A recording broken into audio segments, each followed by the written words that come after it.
Hello, আসসালামু আলাইকুম। কেমন আছেন সবাই? আজকের রেসিপি হচ্ছে বুন্দিয়া। আমি এখানে 2 কাপ বেসন নিয়েছি। বেসন সুন্দর করে আমি টেলে নিচ্ছি। টেলে নেওয়ার কারণ হচ্ছে যেন বেসনের ভিতরে কোনো রকম দলা না থাকে।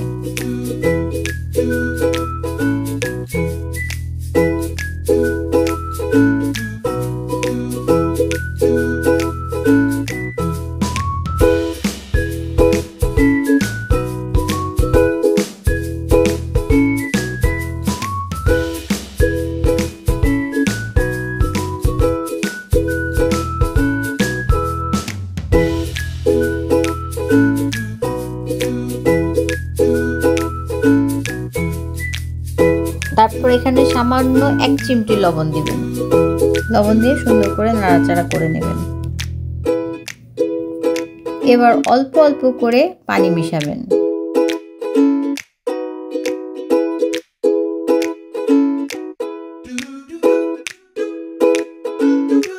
একসাথে পানি মেশাতে যাবেন না, তাহলে ব্যাটারটা পাতলা হয়ে যাবে।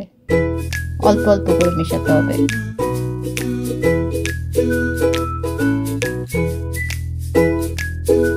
ঠিক যেরকম আমরা পান পিঠা খাই, পান পিঠার ব্যাটারটা যেরকম হয় ঠিক সেরকম ব্যাটারটা হবে।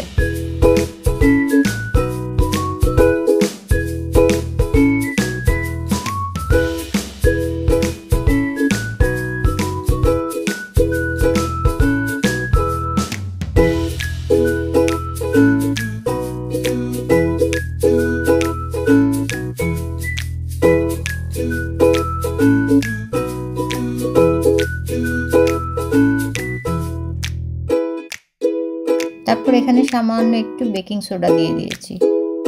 বেকিং সোডাটা দেওয়ার কারণ হচ্ছে যেন ভালো করে ফুলে।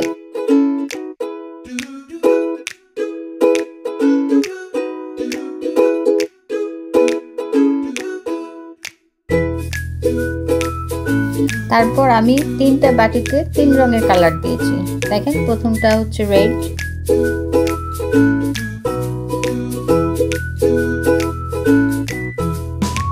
নিয়েছি, ইয়েলো নিয়েছি এবং গ্রিন নিয়েছি। এরপর 2 কাপ চিনি ফ্রাই প্যানে দিয়েছি। তারপর 1/2 কাপ পানি ওখানে দেওয়া হয়েছে। মানে এতটুকু পরিমাণ পানি দেবেন যেন চিনিটা শুধু গলে। তারপর 4-5টা এলাচ দিয়ে দিবেন।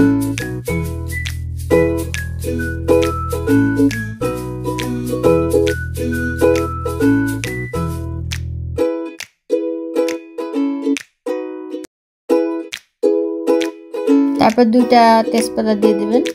যদি কেউ পছন্দ করেন তেজপাতার ঘ্রাণ, তাহলে তেজপাতা দিবেন, নাহলে এটা দেওয়ার দরকার নেই। আমি পছন্দ করি তাই দিয়েছি। তারপর একটু নাড়াচাড়া করে দেখবেন যে চিনিটা গলে গেছে। চিনিটা যখনই গলে যাবে তখন চুলা থেকে ফ্রাই প্যানটা নামিয়ে ফেলবেন।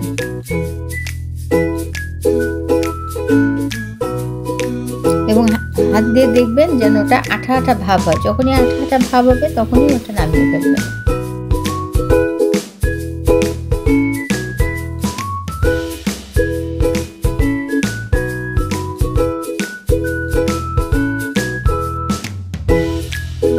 তারপর যে ছিদ্র চামিচগুলো আছে তার ভিতরে ব্যাটারগুলো দিবেন এবং চামিচটা সোজাভাবে ধরবেন, যেন বেশি নাড়াচাড়া করা যাবে না। বেশি নাড়াচাড়া করলে ওগুলো গোল গোল হবে না, লম্বা লম্বা হয়ে যাবে।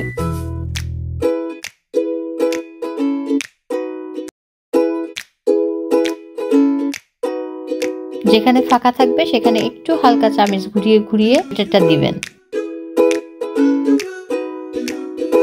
তারপর হালকা উপর থেকে একটু লাল হয়ে আসলে সঙ্গে সঙ্গে নামিয়ে ফেলবেন। বেশি ভাজার দরকার নেই।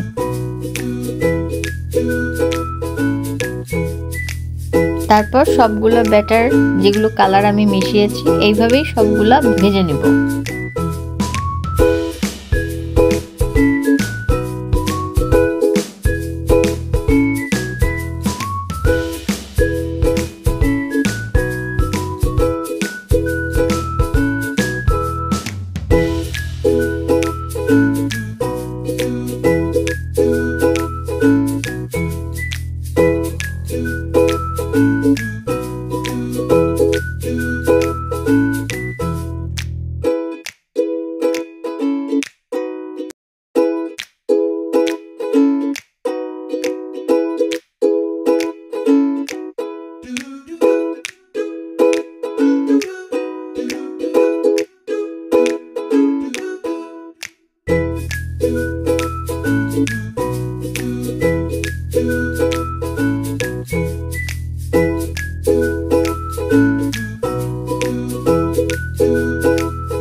এবার যে শিরাটা আমি করে রেখেছিলাম তার ভিতর বুন্দিয়াগুলো দিয়ে সুন্দর করে নেড়ে চেড়ে নিব, যেন প্রত্যেকটা বুন্দিয়ার ভিতর চিনির রস সুন্দর করে ঢুকে যায়।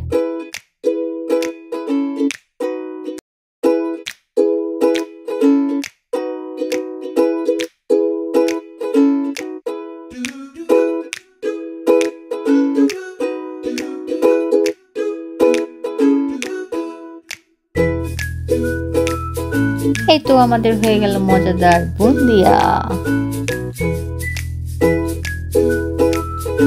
আজকের রেসিপি এই পর্যন্ত। যদি ভালো লাগে তাহলে লাইক, কমেন্ট, সাবস্ক্রাইব করবেন। আল্লাহ হাফেজ।